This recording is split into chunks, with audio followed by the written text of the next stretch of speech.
Kicking up dust on a rick house floor. Charred oak whispers we can't ignore. Stories in the mash, fire in the grain. Raise up your glass, feel that bourbon flame. We're the bourbon legends, let the spirit flow. From the backwoods stills to tonight's big show. Every drop a story, every sip that's drowned. We're bourbon legends, let's throw it down. Let's throw it down. From Kentucky hills to the neon lights, we're talking small batch days and whiskey nights. Tasting the past in every pour. Gonna carve our names on the distiller's door. We're the bourbon legends, let the spirit flow. From the backwoods stills to tonight's big show. Every drop a story, every sip that's drowned. We're bourbon legends, let's throw it down. Let's throw it down.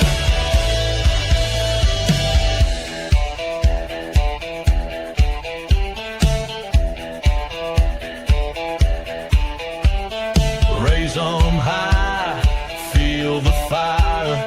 Clinking glasses, lifting higher. One more toast to the ones before and the legends we're making forevermore.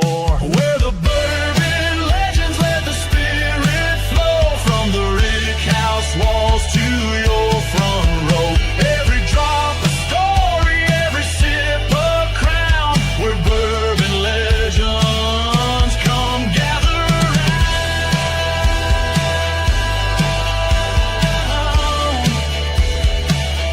Come gather round.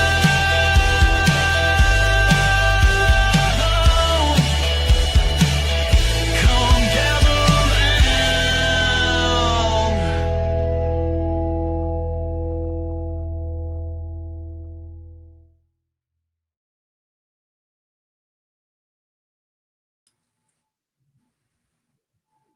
Hey,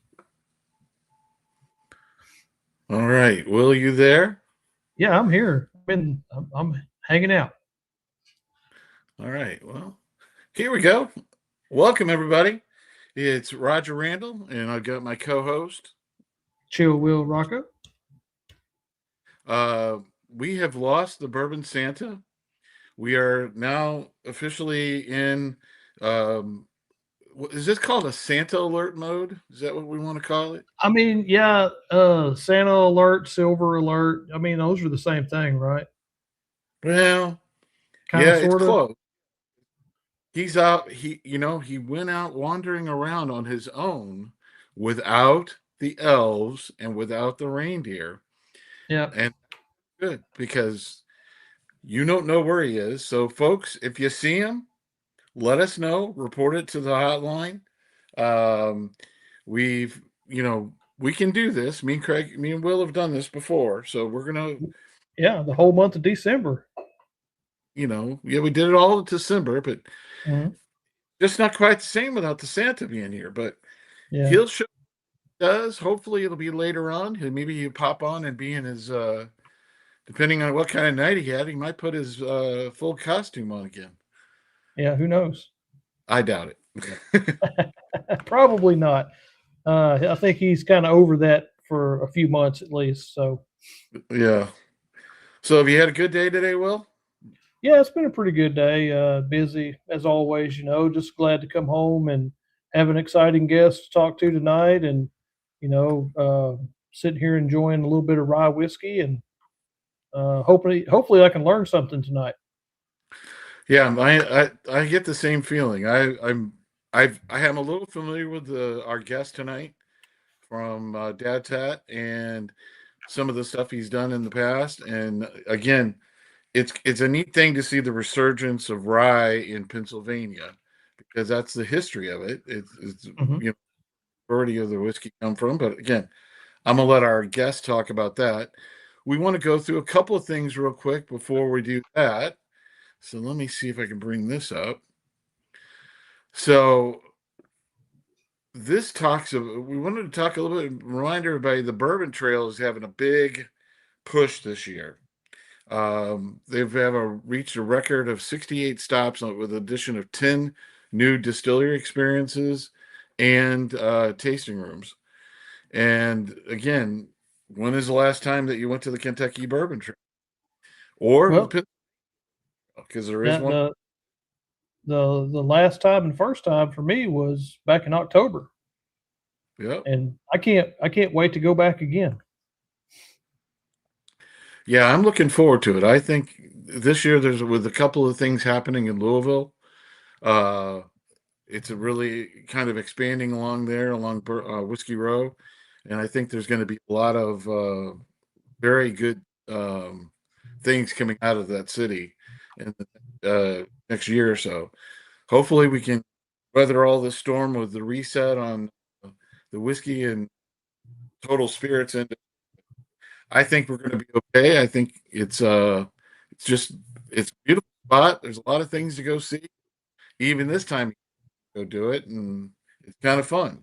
So Yeah, I mean, just going to some of the distilleries, and seeing the history that's there on some of the major brands, and the way that they care for their facilities, and then getting to see the new facilities and the changes that have been made to modernize the process, even though you're still doing an ancient production style. You've done things to make it flow smoother and quicker and make it cheaper. So all that's interesting, and it's all wrapped into just a beautiful part of the country. So definitely, definitely. Well, I think we're going to hold a few of these news stories that we got. We got a few news stories we're going to read, and then later on we're going to have trivia, Chill Will Rocco. that's right. So we're going to have a big old time tonight. But I think what we'll do to get started here, and we're going to bring it forward at this point. Hopefully, we'll get a few more people to jump on here. I know on. So get logged in, get in your seats, get ready for the show, and we're going to have a gentleman from Pennsylvania, Herman Mihalich, and he's with Dad's Hat Distillery there in Pennsylvania. So without further ado, him to the stage with us. Yeah, let's jump in here. Hi, guys. Hey, how's it going tonight? Fantastic. Fantastic. Awesome. You want to just kind of tell us a little bit about yourself and about Dad's Hat? Just kind of a quick introduction. Sure. Me personally, I'm originally from the Pittsburgh area. Grew up looking out over the Monongahela River from the apartment above the what was then our bar, the family bar that was started by my grandfather as a speakeasy back in Menneson, Pennsylvania, right along the Monongahela River. And having grown up there, and with the bar going downstairs, which was from during Prohibition, after Prohibition, up until the 70s, was thriving until the local still mill closed. And when that happened, the clientele sort of went away. So the Menneson's a town that has kind of gone had some tough times. But I left the Menneson, went to college, and took a total different turn on a career in chemical engineering and a chemical industry. So I spent almost.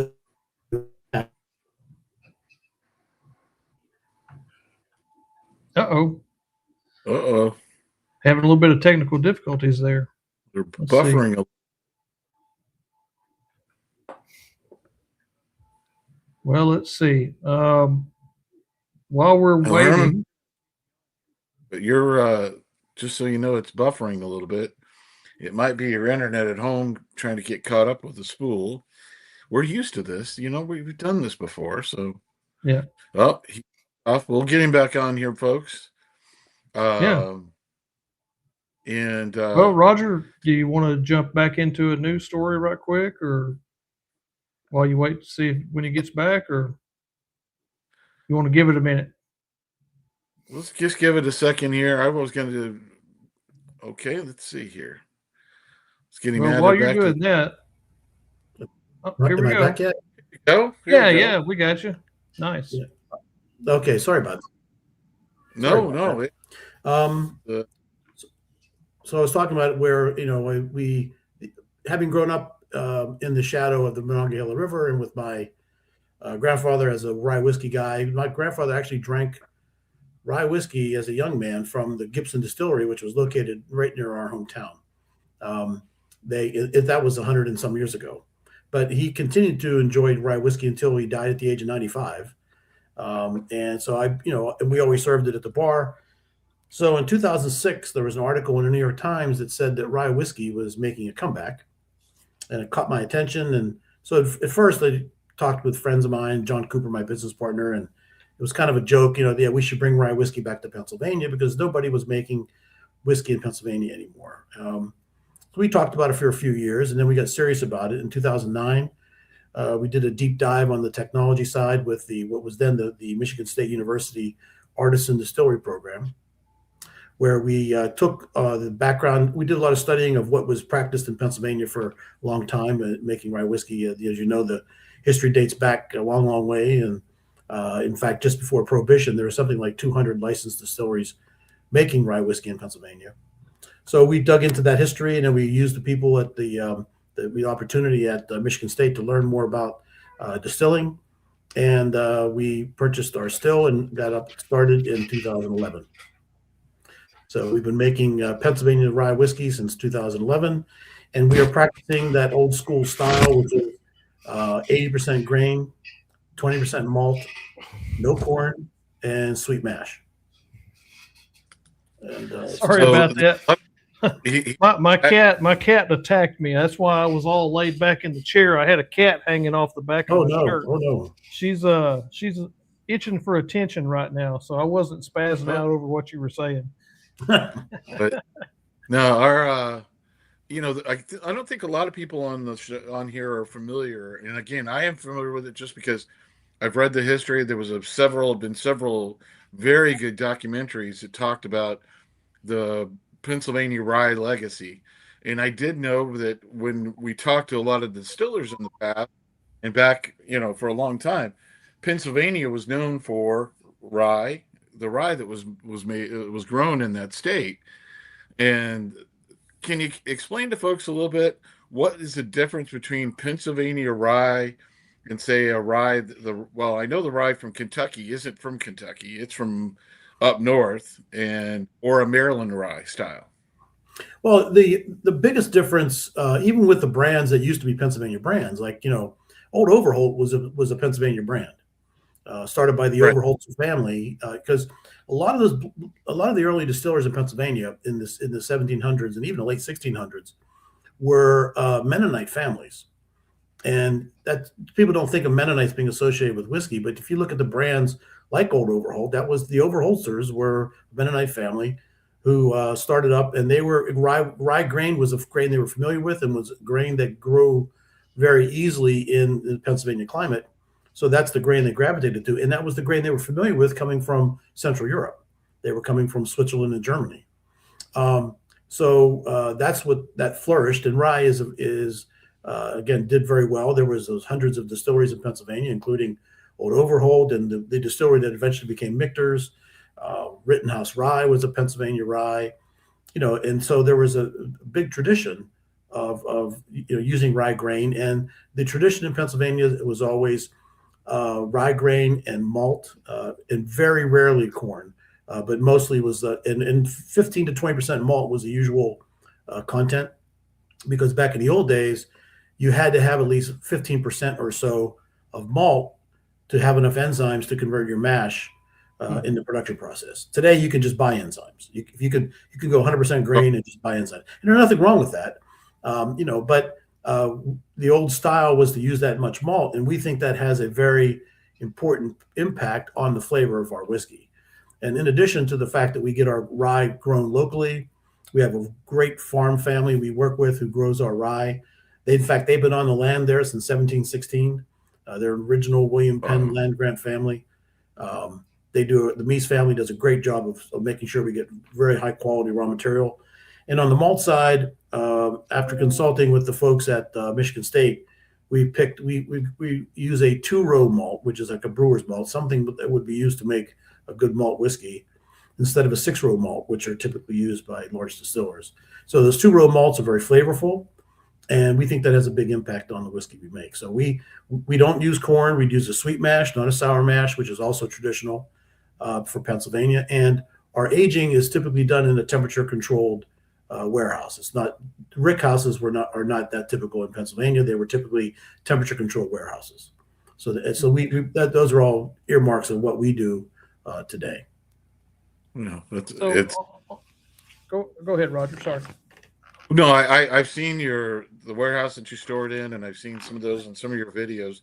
And Will probably throw up in the chat here in a little bit. You do have your own YouTube page, which has several videos out there, which I think are very interesting. If people have the time, especially with our group, we're very good at subscribing to a page, and we'll see if we can get that up out there for everybody.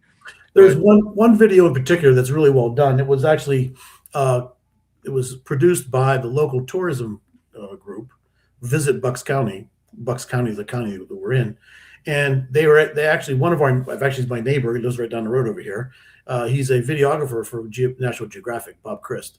So he actually did produce the whole thing and shot it, and it's very well done. But I think it does a nice job of conveying sort of the DNA of our brand. The connection with the farm, the process, and the hands-on way we do things. So that's a really cool way. We have a couple other videos up there. We probably don't do as much of that as we should.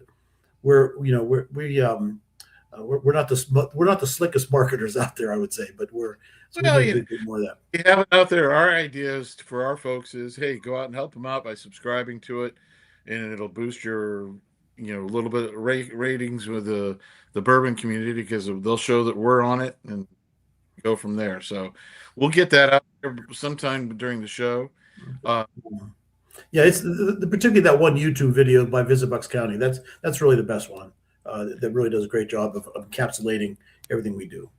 Does a nice job. And like I said, we are farm to bottle. We do everything right there in our distillery. And we're, again, the access to the local grain is really important to us. The Meese family, and his name is Nevada Meese. He is very conscientious about leaving it in the ground until mid-July, so we get really ripe rye berries, which is not always the case depending on the farmer you're dealing with, because rye, particularly rye can have problems in the summertime. It gets lodging, gets knocked over. If that happens, you lose your crop. So a lot of farmers will take it out of the field perhaps a little too green. So we're very fortunate to have a great relationship with Nevada Meese and his family, and they do a great job for us. Nice. Yeah, I got the YouTube page up, posted it for everybody to go check out and subscribe. What I was going to ask about, you talk about the climate controlled or regulated warehouses. Yeah. A lot of distillers want that big fluctuation in temperature to push the product into and out of the barrel. So with the climate controlled warehouses, what are you kind of going for with that? Or is it a consistency of product, or what's the mentality behind that? We started basically because of what we saw in the tradition, and as a complete actually, it was almost a coincidence that the place where we found to put our distillery is an old textile mill that was built in the 1890s, and they were experimenting with reinforced concrete, and it's way over engineered. I mean, instead of rebar, they have encapsulated I-beams, and wow. big thick walls, so very temperature consistent. And so that's where we went. That we ended up there, but it's consistent with what we've seen in the literature and what was the practice back in the day with the temperature control. So the brick house, that is the expansion and contraction, heat and cold. But in Pennsylvania, it was always keep the temperature relatively high, and that's what we do. So have we done a deep dive to analyze what we do? Basically, the way we analyze it is this: we taste it, we like it, that's the end result. So That's the part that matters. Yeah. yeah, I mean, so we were, look, John and I had not done this before. So those, when we first started putting whiskey in the barrel, and you're sitting there looking at the barrels, go, okay, you better do your job. So, because you don't know, because nobody was making whiskey in Pennsylvania at that time, and we were, embarking on the old mash bill, which nobody was practicing, because even Old Overholt, when Old Overholt moved to Kentucky, you talk about the differences. They started using corn. And Rittenhouse Rye, same thing. Rittenhouse Rye, if you look on their label, they talk about their Pennsylvania heritage, but they're Heaven Hill's putting corn in there now too. So, so they've departed from that old school style. Now, what's interesting, I don't know if you've seen this, but just recently, I guess more than a year now, Jim Beam came out with a product called A Overholt, which embraces their Pennsylvania roots, even to the point where they put a keystone embossed in the label on the bottle, and they're back to the 80-20. They're back to the same mash bill we're practicing: 80% grain, 20% malt, and no corn. So they're taking the corn out, and they're leaning hard into their Pennsylvania roots. Well, and my question still with them, and they never would answer this question because we did ask it. With that A Overholt, do they use Pennsylvania rye in it, or are they still getting it from Canada up north? I don't know for sure. I'm practically sure. I mean, I was invited, believe it or not. I got invited down. I had to the launch party, and with Fred and Freddie and got to sit at the kitchen table, as they call it, down at the distillery. So I got to meet them, and I got to talk to them about their experience in developing the product and so forth. They didn't say anything specific about that, but I'm pretty sure, knowing. I mean, I have a pretty good knowledge of what's being grown in Pennsylvania these days, after 15 years or so. And I'm sure they're still getting their products. Sure. My guess would be they're still getting their rye from Canada. Yeah. Because I mean, there are, it's changing finally. But there were a lot of people in the industry who, I would meet at conferences, and they would go, "Oh, no, you can't use American farmers don't grow good rye. You got to get it from Canada. You got to get it from Sweden or whatever." But for the most part, that's a fallacy, because a lot of the American rye that was being sent to grain elevators was there just to be planted as cover crop. It was never meant to be used as a grain. So yeah, the quality of the rye that was going to the grain elevators in St. Louis and places like that was not very good, because so much of the rye that's planted in places like Pennsylvania is planted in the fall as a cover crop, and it sits over the winter, and then it gets harvested in the spring as hay and straw. It's not meant to go, and then they plant corn. But now we have farmers in Pennsylvania all across the state who are now focusing on doing a great job of raising a very high quality rye grain. And our farmer in particular, Nevada, his name is, he's also invested in the proper cleaning equipment, because a lot of farmers who don't grow rye very much will use a corn cleaner, and that doesn't do a good job on rye because it's a smaller grain. And he's invested in a air circulated silo, so the grain that's harvested in July, it stays to a very good quality all through the year for us to use. So like I said, not only does he takes great care at every step of the process for us, which is really great. So you're starting with a really good high quality grain. Yeah. So you're going to have a really good high quality product coming out of it. So on the cleaning process, you're just removing like the outer husk of the rye and any kind of debris or anything? Yeah, and whatever else you scooped up during the harvesting, So yeah, it's getting rid of the husk and preventing, like, dirt and other things getting in the grain. So when you're storing it, you have much less issues with spoilage and so forth. So, and it stays a nice ripe rye berry for you. Nice. Yeah, my other question, real quick, is, and it's just, distillers are in Pennsylvania right now with the rye whiskey. I know there was a big resurgence for a while, and I wondered how many of them have kept going. See, Pennsylvania is in an interesting situation. Pennsylvania gets a very tough rap because of we have a state store system, so right. so it has been and continues to be pretty highly regulated on that side. About 15 years ago, or a couple years after that, after we got started, they really loosened up the regulations a lot. They made it easier to get your state licensing, and in addition, and they may have opened the door a little too wide in some people's opinion. They've basically have created. If you are a distiller in Pennsylvania, you can have your own tasting room. You're allowed to open 5 satellite tasting rooms, and Wow.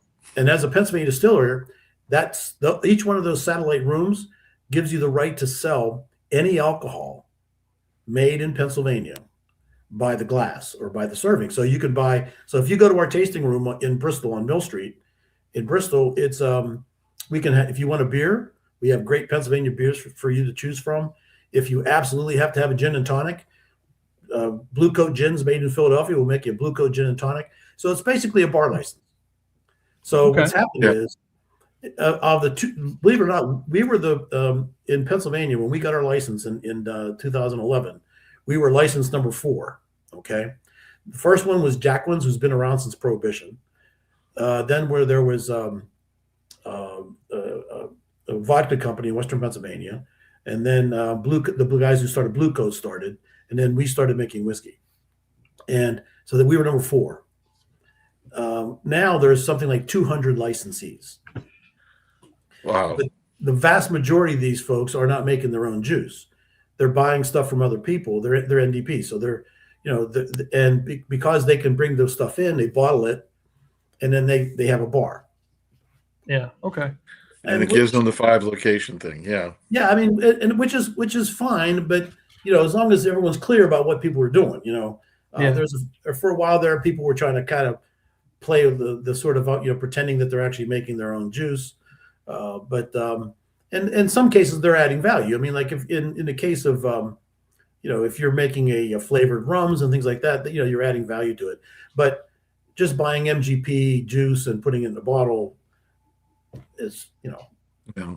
Yeah. I mean, it's look, Pennsylvania created its own problem, and I'm not going to go too far in the weeds here, but their whole licensing system got turned sideways because it made it so difficult to get a bar license that this was a way for people to get into. If you want to get a bar license in Bucks County, where I live, the license itself is probably something like $400,000. Wow.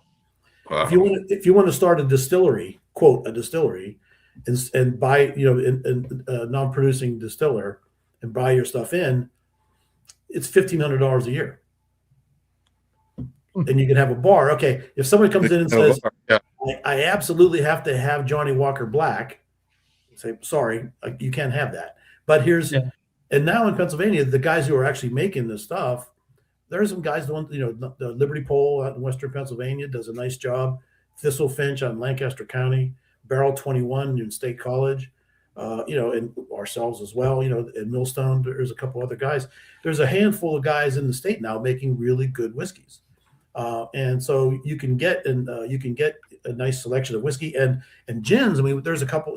Blue Coat Gin is now owned by Evan Hill. I mean, they're a top flight gin, and vodka, of course.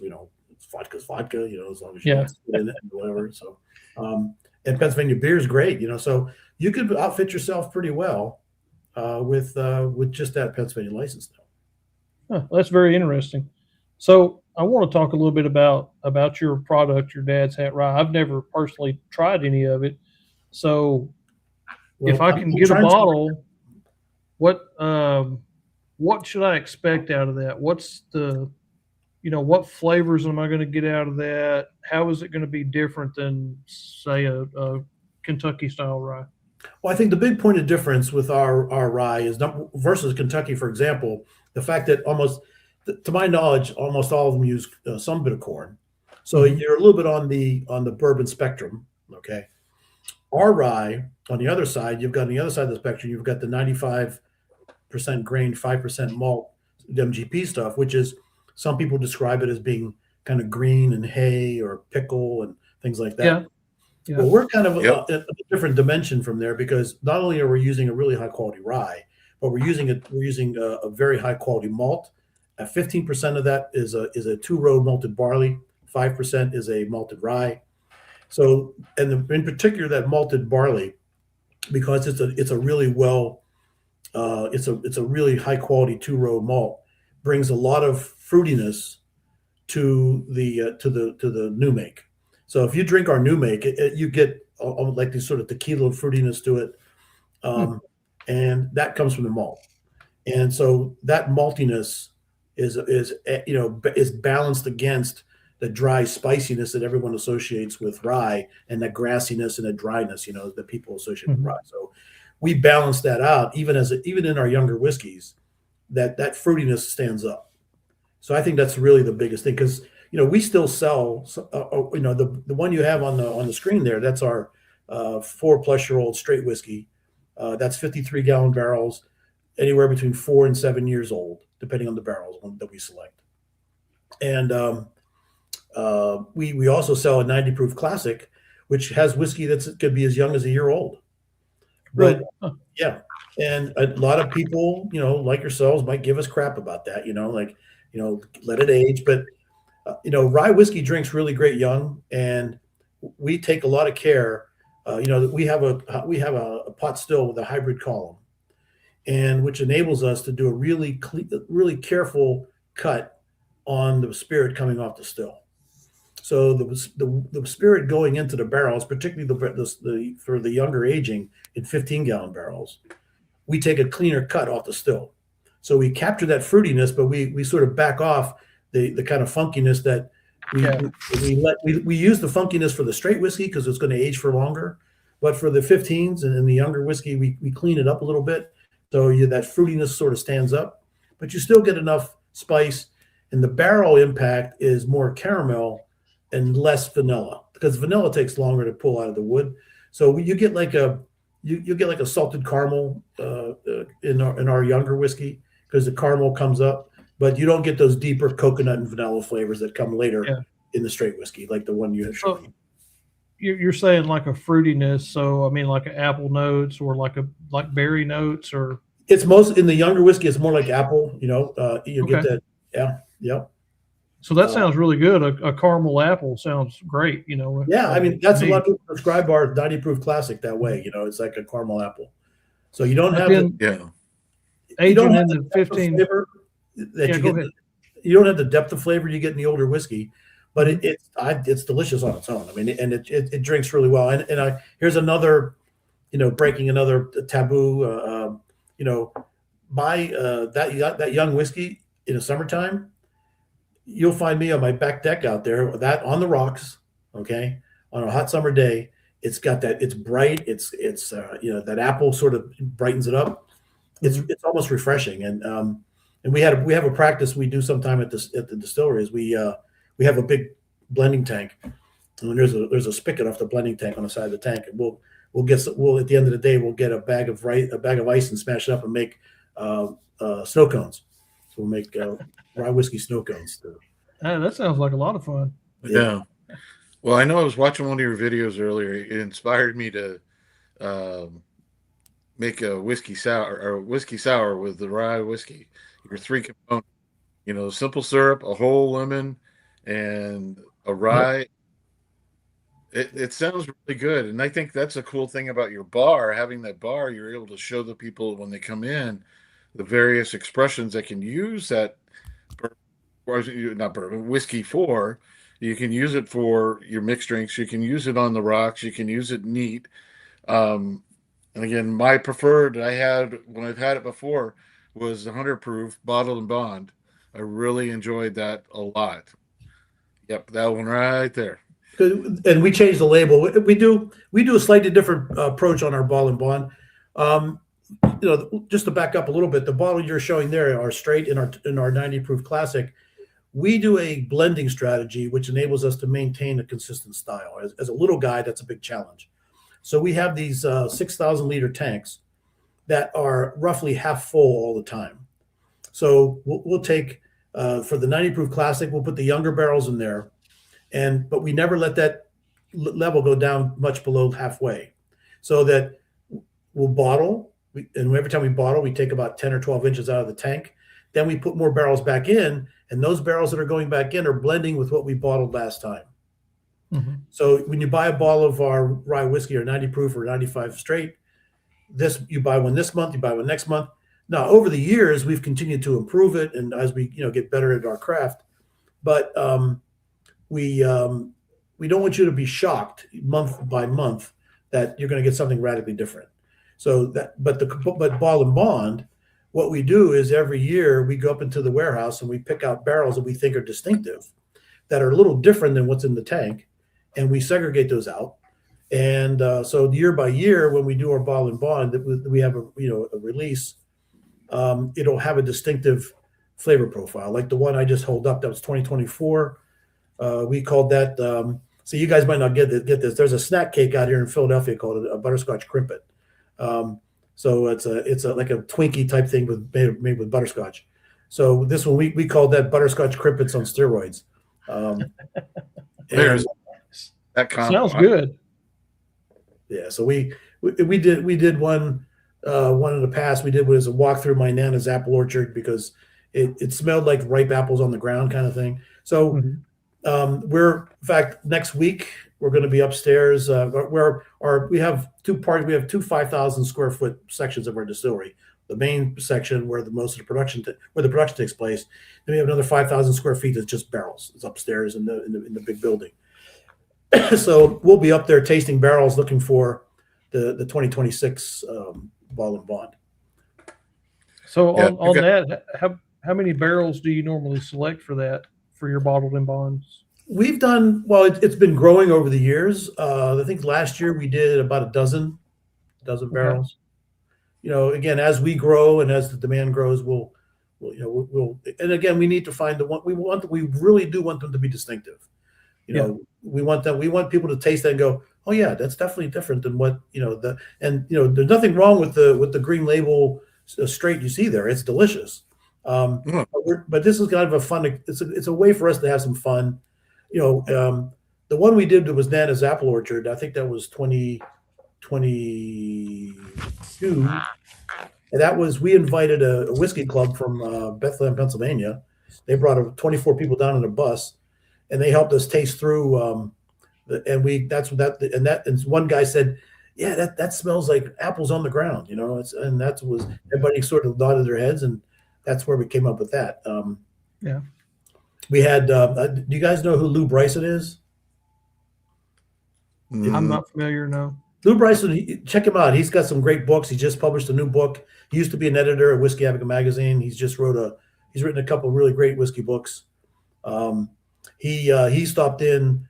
It was just after COVID in 21 to pick out the 21 release, and so we try to have some fun with picking out those barrels. This year, Mm-hmm. I don't know what we'll do. We'll see. We've been screening barrels. We have a really broad list of candidates now.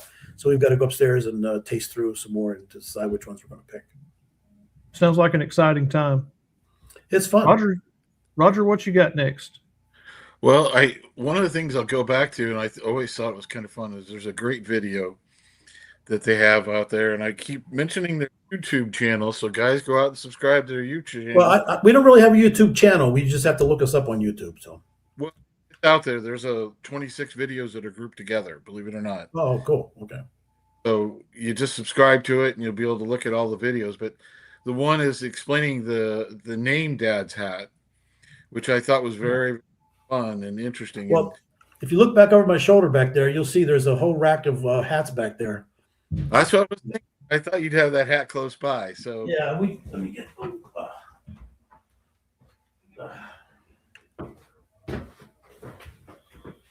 There we go. There we go. So this is a 1960s vintage Stetson hat, and a lot of people don't know that Stetson hats were made in Pennsylvania up until 1969.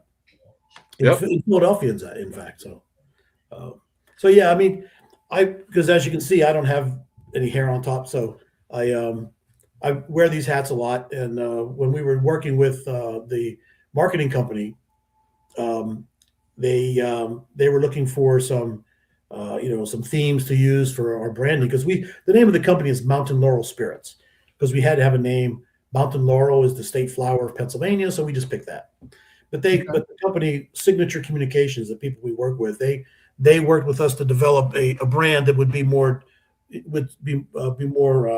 expressive to what we're doing. And so we talked about the history of growing up in the bar in Western Pennsylvania. My dad, my grandpap were both rye whiskey guys. That was part of it. And then but the next level of it is when you see a fedora hat. Regardless of, you may have a personal connection with a favorite uncle or grandfather, but you also might enjoy Humphrey Bogart films, or you like Mad Men. But there's something in your brain gets tickled in terms of nostalgia, and that we wanted to associate with our brand. So that's why we picked that, is from the personal connection, but also as a way to communicate that nostalgia. We wanted to say we're bringing rye whiskey back from the past. Oh, nice. Yeah, it could fit in my grandpa's old hats, because back in the day, I don't know if you're familiar, St. Louis, Missouri, and Washington Avenue especially was the hat capital. Yeah, isn't that where Truman worked for a while? Yeah, I lived in St. Louis for most of my life, around the St. Louis area. And I read the biography of Truman, President Truman, and he worked as a haberdasher selling hats on Washington, I think on Washington Avenue. On Washington Avenue, yeah, Mhm. yeah. So our bank was on Washington Avenue. It was really sad because we were there when the last two hat manufacturer stores unfortunately closed because of the Nobody overseas, wears them anymore. Yeah. making it impossible for them to stay in business. But Yeah.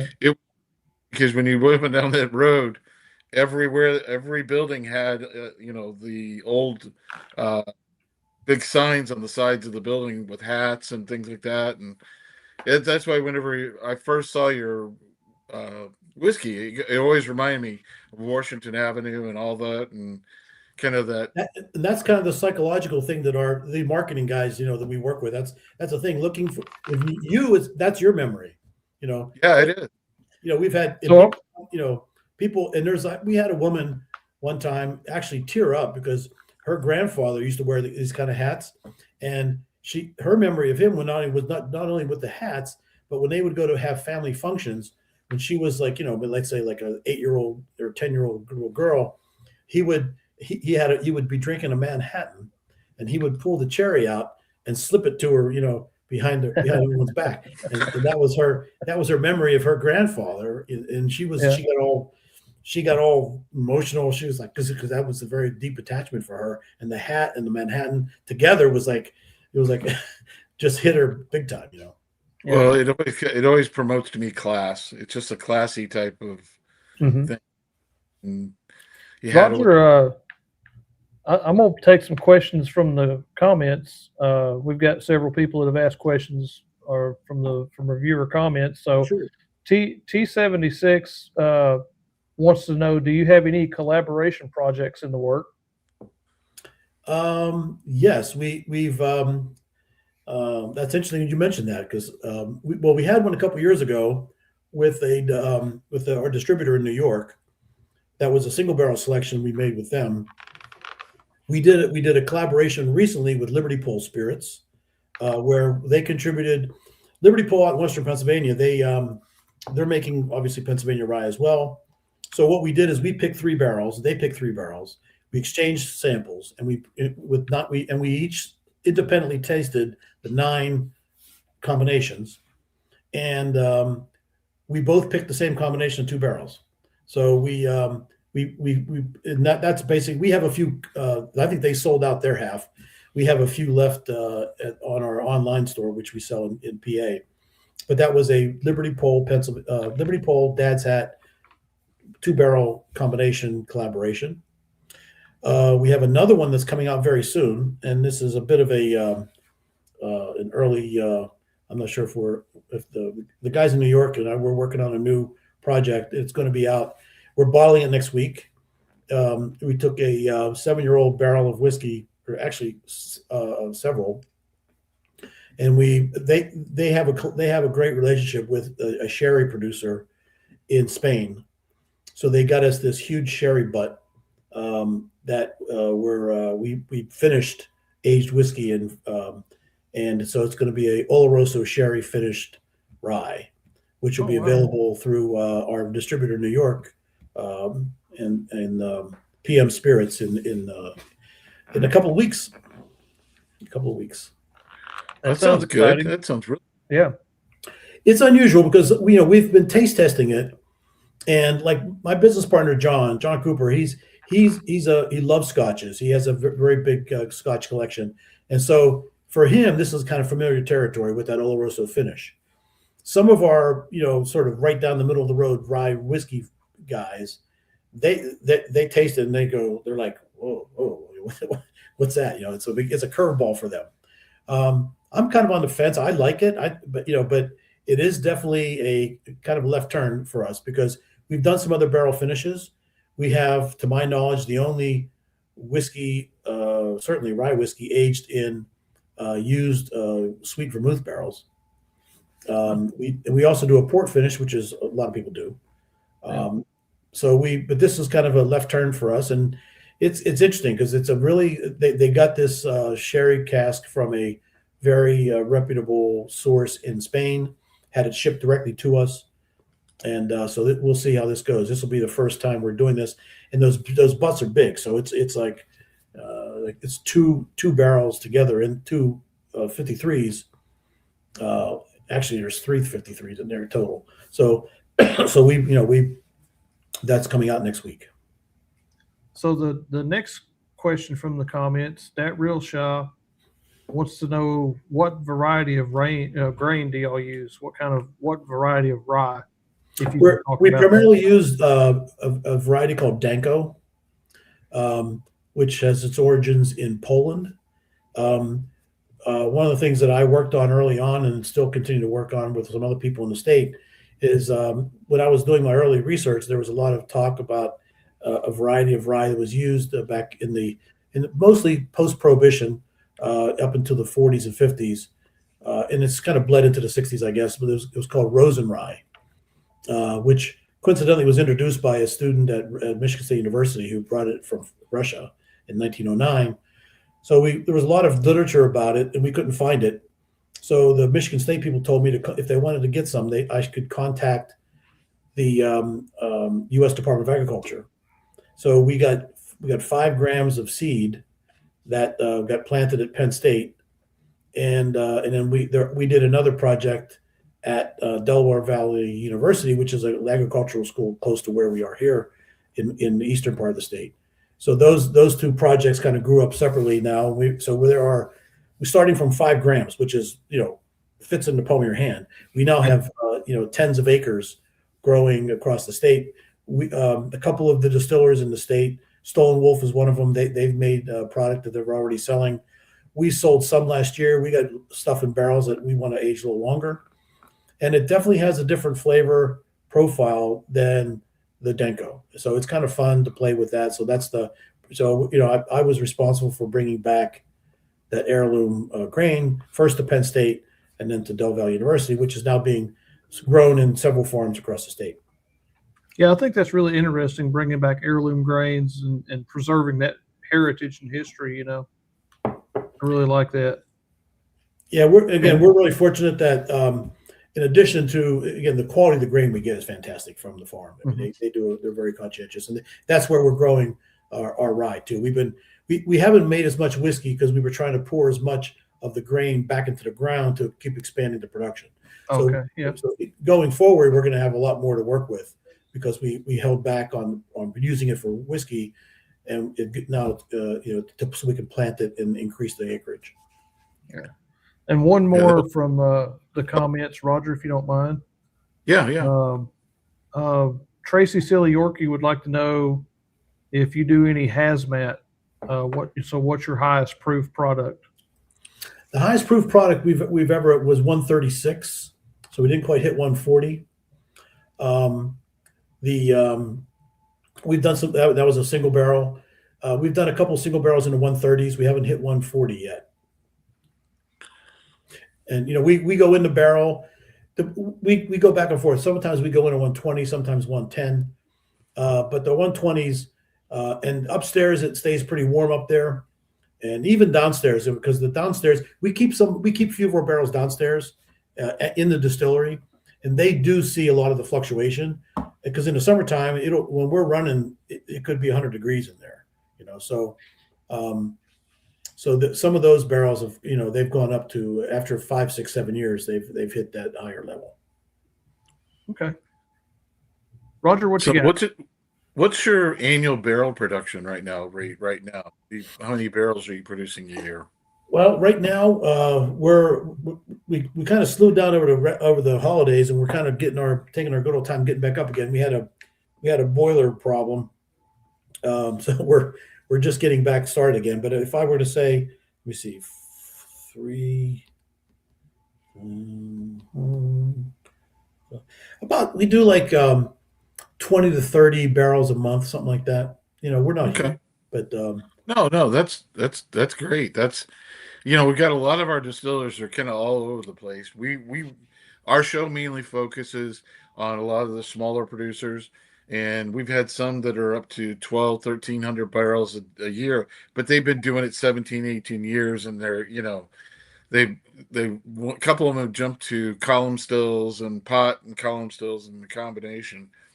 And that was one of the questions I'll get back to is you guys, what do you guys utilize right now for the most part? well, it's a pot still with a side column. So we do a stripping run, and then we do a finishing run on the second time around. And on the finishing run is where we use the side column to dial in. Excuse me, I think I need to take a sip. No, take your drink. Take your drink. We use that side column as a way we can manipulate the plates, opening and closing the plates.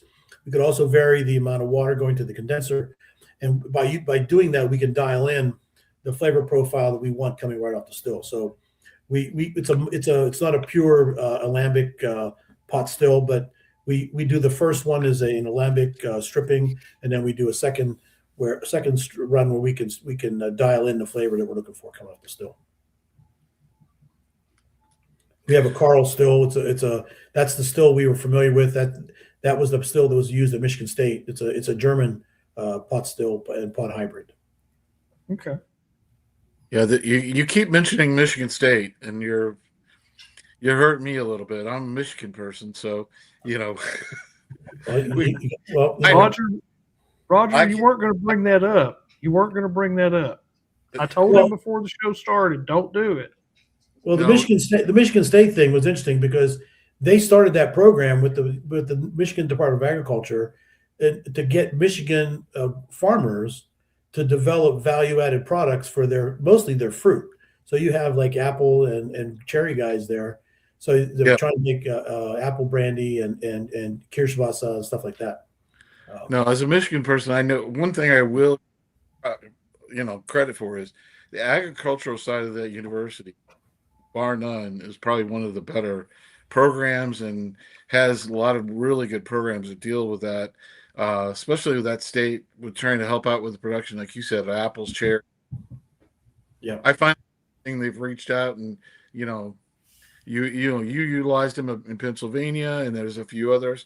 We don't have a lot of higher education schools anymore that are helping out in that side of the world, which is it's needed. I think Kentucky does, Tennessee, but like Mizzou stopped doing it, and a few of the others. So it's kind of nice.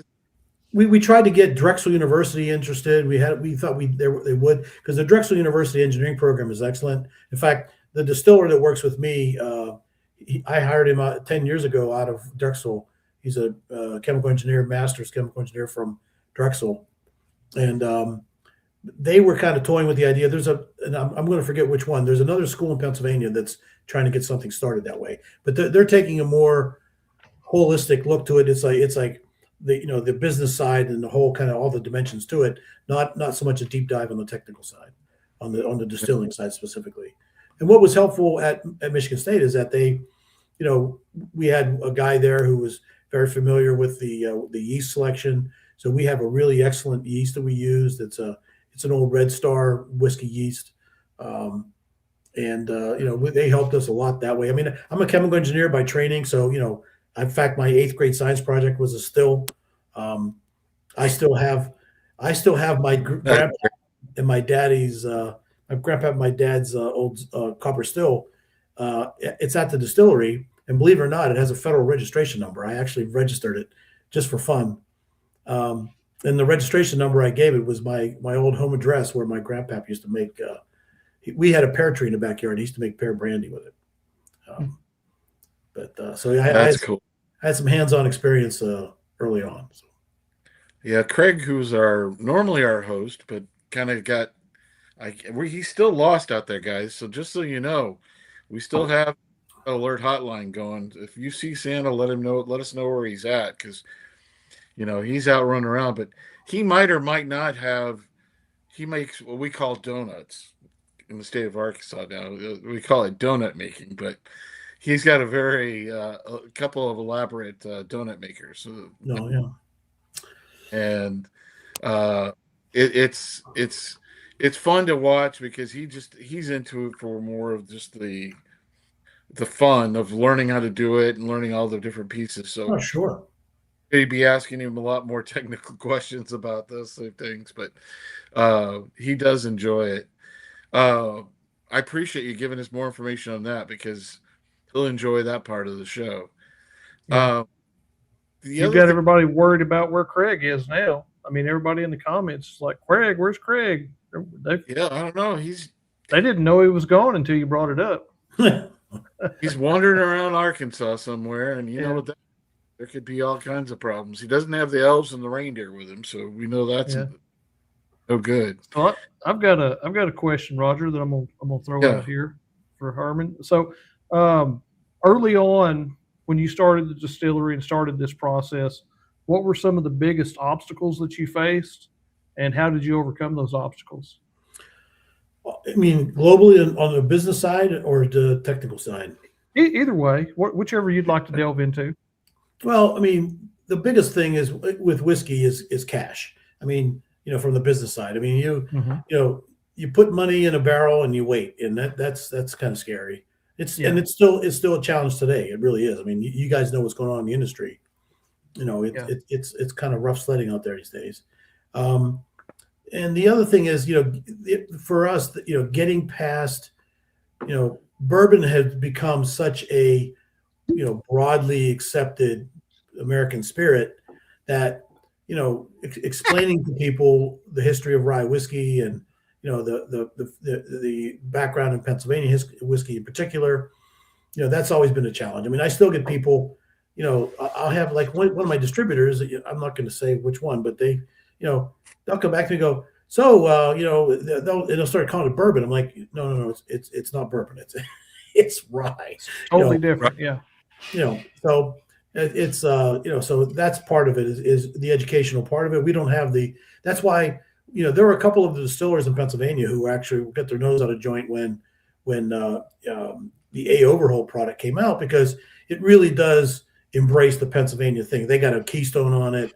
They call it a Monongahela mash. They really, go head over heels on it. And people are like, whoa, wait a minute. That's made in Kentucky. It's not, you shouldn't do that. And as far as I'm concerned, if Jim Beam is going to put money into educating folks about the history of Pennsylvania whiskey, I'm all for it. That's great. That's good news for me. I mean, so I wish them nothing but success to continue to grow the A Overholt product, because I mean, it's one. Look how many bourbons there are. I mean, it's not like that. It's not like that one product is going to take over the whole market. So if they help grow the market, everyone's going to benefit. Yeah, and that's what I was noticing is over the last few years there's been a real big resurgence of rye. Rye has made it's made a comeback. It's not that those three-letter word that people had gotten into the habit of saying, well, I don't like rye, and I go, have you ever tried it? And I still remember one of my friends early on in his whiskey drinking party who said, well, I know I don't like rye. I don't like rye. I said, well, you've been drinking one for the last 20 minutes here. Yeah. Filled up your glass. Mike asked me to fill your glass up twice. I said, yeah. And he's like, and I said, so there's different variations of it. Like you said before, there's different expressions, different ways that you can do it.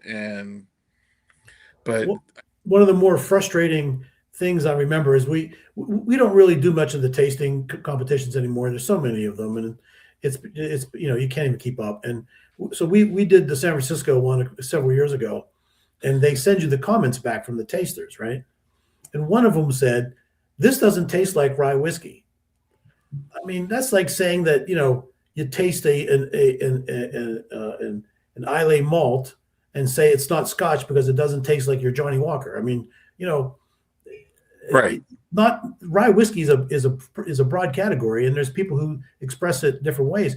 There are rye whiskeys and bourbons that I don't like, but I'm not going to say that they're not good. They're just because I don't like them. There are people out there who obviously do like them, and that's fine. So, John and I make a whiskey that we like. That's the criteria we apply. We taste them, we like them, we put our stamp of approval on them. That's it. So far, people we found apparently a lot of other people like it as well. We're probably in Pennsylvania at least. We're probably the 5th largest selling rye whiskey in Pennsylvania, which says a lot because the state of Pennsylvania is like the single largest individual purchaser of spirits in the country. The state of Pennsylvania state store system is 700 stores. Okay. Yeah. And we have products in 500 of them. So and there's people buying them. So so obviously because I got an email. I literally got an email last week. Somebody bought a bottle of our whiskey. He didn't say where he's from, and he was like, "This is terrible. This is awful. I'll never buy it again." I'm like, "Okay, it's not going to change what I do, but." And that's fine. If you didn't enjoy it, I'm sorry you didn't. But it doesn't give you the right to say it's bad whiskey because we're selling thousands of cases to other people who apparently seem to like it. So so that's fine. So Your opinion. We kind of had that discussion Tuesday night. We had some like budget bourbons, and Jack Daniel's Old Number 7. I don't care for it at all, but they sell millions of bottles every year. So there are people who like it. That's right. And look, and that's what's fun about this. There's so many different things to try and so many different things that I like that Roger might not like, but we get to sit and talk about it and discuss it and talk about how we like it or don't, So once in a while, I'll have somebody bring me a bottle of something that truly is not well made. I mean, these fellas. There's been a couple of them. There's the guys kind of working their way into the business, and they just don't know quite what they're doing. And so there's a couple of those out there. It truly is. I mean, objectively not good, but that's pretty rare. I mean, most of the guys are making something that they enjoy and that they like, and again, that's not always my cup of tea, but that doesn't. I make what I like. And I just hope everyone else likes it too, as many people want. But I'm not going to change what I do because I wouldn't know how to judge that. I mean, I judge it. John is more of an analytical tongue than I do, palate than I have. For me, this is when I smell this. Like when I was a teenager, my grandfather, who was in his 80s at that time, moved back in with us, and so he would at dinner time he'd say, "Bring me my medicine," which was 2 fingers of rye. So. That for me, that's in my brain somewhere. That smell, pouring that 2 fingers from my grandpap, that's what kind of rings my bell. So that's what I'm looking for. So that's what I tune into, and that's my guidepost. That's what I use. So, but that's not to say that other people are going to make styles that they enjoy and other people enjoy as well. That's a big tent out there. There's a lot of whiskey being made and consumed, so there's plenty of room for different styles. Oh yeah, absolutely. Roger, what you got? Yeah, we've got in Maryland who's part of our group, and he was going to try to hunt us up a couple of bottles to send back to not send back to his husband, to hand deliver to us. Try it again. Because I know you've got some expressions that aren't available in all the markets. Do you have any idea how many states are you guys in right now? We're in 17 states right now. Some states, where we're barely there. Like we're still in Kentucky, and in Tennessee is one of the states where we had a distributor there who was doing very well for us. They were purchased by a bigger guy, and now the bigger guy doesn't really pay much attention to us. So yeah, we have a toe in those markets, but I wouldn't say. I mean, our main markets are the Northeast, Massachusetts down through Maryland. We do pretty well on the West Coast. We have a company called Pacific Edge who represents us in California, Nevada, Arizona, Washington State, and Colorado. We're in Illinois with a smaller guy, BC Merchants. They do a nice job for us there. The Heritage is a smaller distributor we use in Kentucky. So we're available there if you ask around. But we've lost a couple of during COVID. We lost a couple of states, and it comes and goes. Like right now we have issues sometimes with the distributor. We might have to switch back and forth sometimes, which we've done. But obviously, Pennsylvania is a nice anchor for us. Because again, when we talk to the state of Pennsylvania, they make a purchase. It'll go in anywhere from 100 to 500 stores, which is just that makes That's significant. Yeah.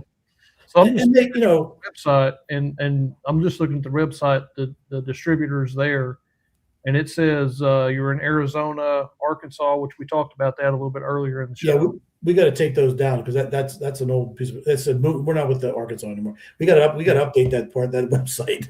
It's Okay, so Yeah. and you talked about West Coast, so California, Arizona, Nevada, Washington State, not Colorado, all with Pacific Edge is the name of the guys out there. We and were then with Connecticut, on your Delaware. yeah. I'm sorry. I was just going to go down the list. Connecticut, Delaware, Florida. Florida's we're leaving Florida. Our distributor down there is not doing well. Same with Louisiana, the Louisiana distributor. We have to update. We're learning all about these things after the end of the year. But Louisiana, they're out of the alcohol business now too. So Okay, and then it shows Idaho, Illinois, Kentucky, Maryland, Massachusetts, Missouri, New Jersey, New York. You already said Nevada, I think. yeah. Of course, Pennsylvania, Tennessee, Texas, Washington, Virginia, and Washington, D.C. So yeah, So I've got to pull a couple of those, but that's got to be updated after the end of the year. yeah, but that gives people an idea, of where to go and look. They can go back to your website here pretty soon and hopefully see that updated list. Yeah, I got that's going to be on my to-do list tomorrow morning. I got to get that updated. And you've got an online store on the website as well. That's only allowed. The law there is that we can only ship to Pennsylvania residents. Okay. Okay. So there we go. That's fine. We've been toying with the idea. The whole direct-to-consumer space is a mystery. I mean, what's legal and what's not.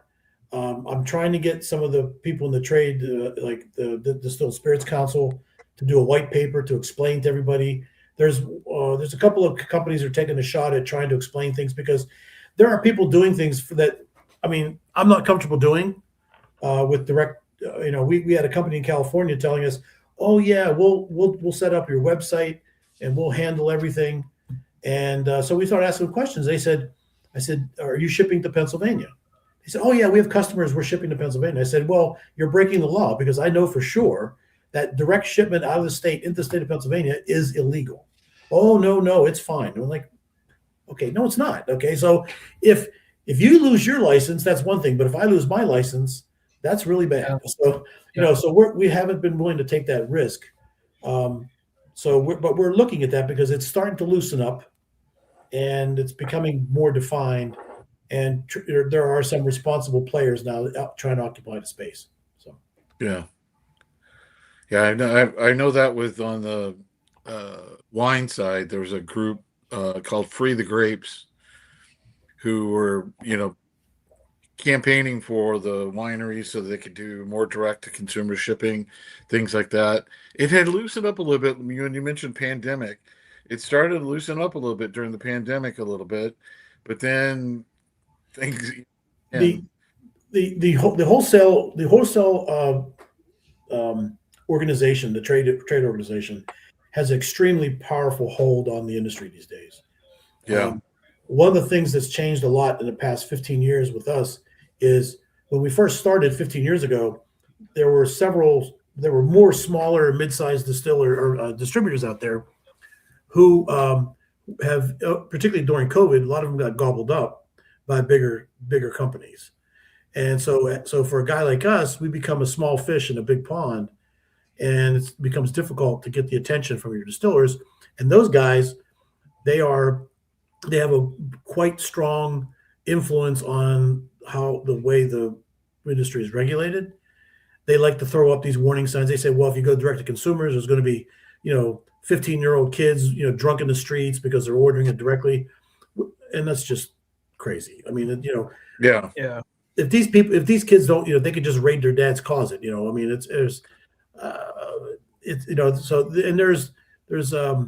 we'll see. I mean, it's evolving. And as the infrastructure gets built out and the problem is the laws are very, very, very confusing too, because depending on which state you're in and the state you're shipping to, the law can be different depending on which state you're shipping from, and it's very confusing. Mm-hmm. Yeah, I know that in the past, I think 4 years ago, there was a news article that was done on you because of the tariffs that were going on at that time. That basically, you said all of your exports had basically stopped at that point. And that's still the case, yeah. And it's still the case, I know, and that's one of the things that it seems like alcohol is the first thing that gets thrown into the foray. Yeah, because it's high profile, and You're not giving. we had a really nice business going up until 2018. There's a company in France called La Maison de Whiskey, who's a big importer and distributor there. Yeah. And when the tariffs went to 25% in 2018, the last time this whole thing got hit the fan, it just killed our business, and we've not been able to get back into Europe since. We're once in a while we get people knocking on the door. We'll see. I mean, it's they're seeing some of the same changes in the marketplace over there that we're seeing here. Consumption's off. A lot of competition in the States from canned cocktails, from cannabis cocktails, a lot of stuff like that going on. So Yeah, and that's the same all over. I mean, it's weathering the storm, getting through it, and not letting and making sure that you're making the right business decisions to get it through this year, get through the next year. yeah, that's kind of where we are. We're going to talk about it later on with our news articles, talking about the large amount of barrels that are sitting in rick houses in the state of Kentucky. Oh yeah, it's a record, but again, for me, I'm thinking, well, that's a good thing for the regular consumer, or the regular bourbon consumer, because there's lots of barrels available, and it also gives a lot of these distilleries, some of these bigger distilleries, the ability to sit there and go, okay, hold on, let's redo this. They can don't have to produce as much this year because it's not needed, and they can get themselves where that their processes are better. But is there anything else that you wanted to talk about, or any questions you have for us, or? I don't know. I think we did a good job of covering the ground well. We have the different expressions we make, including some of the barrel finishes we talked about.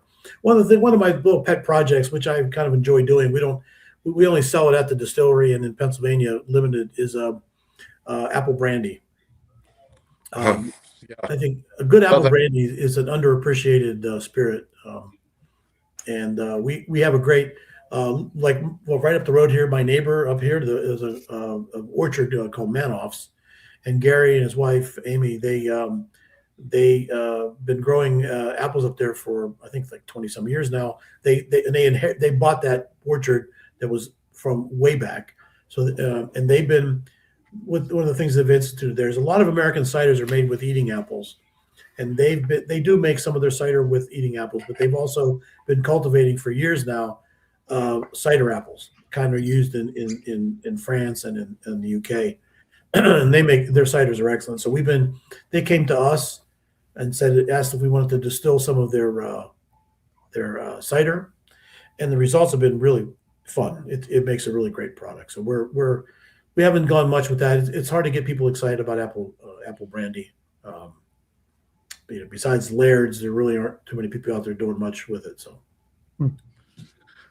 That'd be something I'd be interested in trying sometime. I'll have to get up Pennsylvania way. I was up there last year in the fall, but didn't have much time to look around. But I'll have to take a vacation up there and come visit you guys. yeah, we're in. You guys talked earlier about the Bourbon Trail. We don't quite have the same thing here. We're trying to work out something because Pennsylvania is so big, and there's a cluster of guys in Western Pennsylvania and a cluster of us in Eastern Pennsylvania.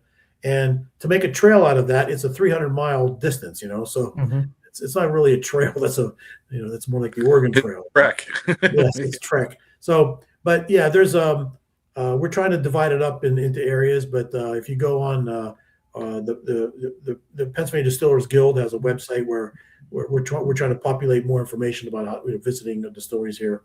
And so there's we're in the Philadelphia area. We're in a town called Bristol. Bristol is where the Jim Beam's family landed in Bristol back in the 1600s. One little fun fact I'll throw your way is that my father's family were from Croatia, hence my last name. But my mother's family are old Pennsylvania family, and my mother grew up on a farm out in central Pennsylvania, and so I was baptized in her church, and the church on my birth certificate says Beam's Church because the Beam family started that church a long time ago. So I was baptized in the Beam. It says on that's how they called it. It was called Beam's Church. So Beam's Church, yeah. My baptismal certificate says I was baptized in Beam's Church in Pennsylvania. So you didn't have any choice but to go into the whiskey business then. Eventually I had to get there. Yeah. I had to get there. Yep. That's a great little piece of trivia there. I like that.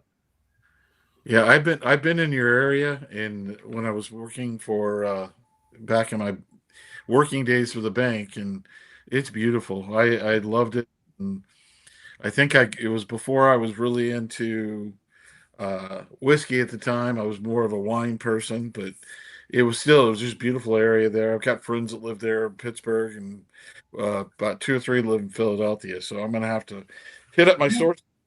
If you ever get out that way, come by and see us. We'll give you the red carpet treatment. We've been talking Absolutely, about, kind of focus trips to go on and see distilleries and things like that. And you've got a beautiful location. I love the building. And again, I point back, if you get a chance, go out there and search it on YouTube. There's some great videos that show their building and things like that. It's really interesting. So yeah, I wouldn't hesitate to tell you to go there and visit. We've got your website up on the show tonight. Great. Got a few,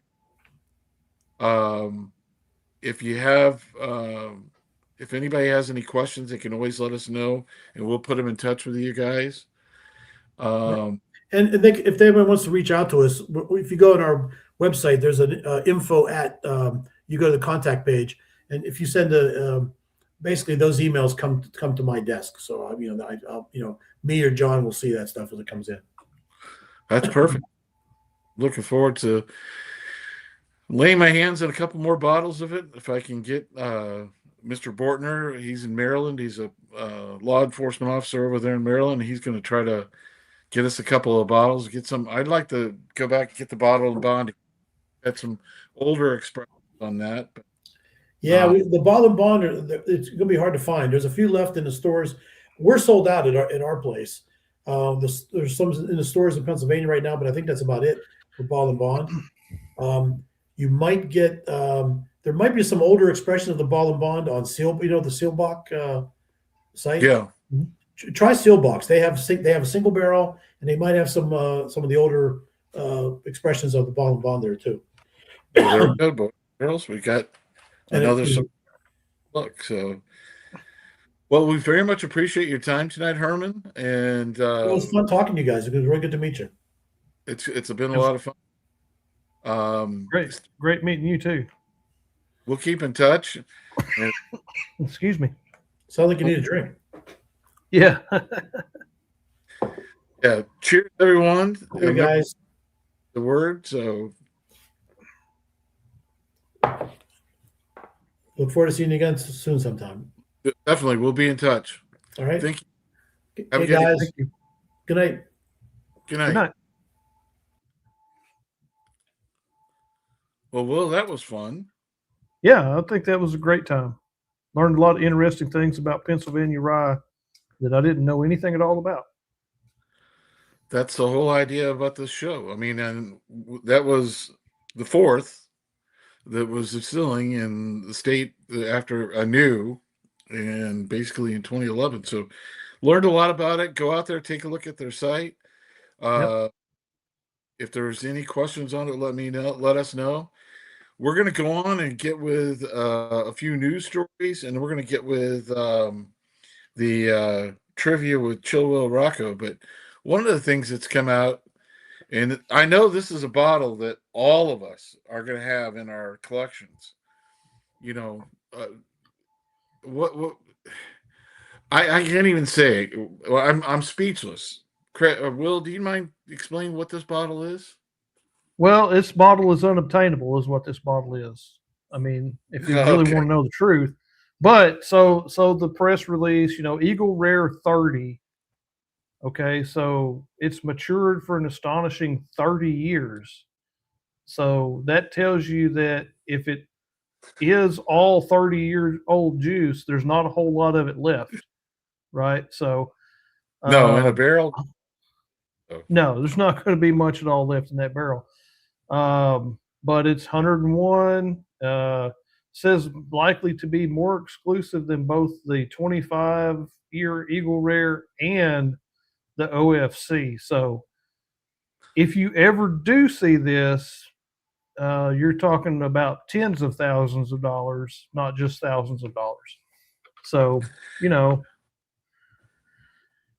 it's interesting to talk about. It's a pretty bottle. The top is nice. Well, it doesn't have the eagle on top, which is No. there's a problem. But still, it's one of those things. It's neat to talk about, but realistically, who's going to see this, right?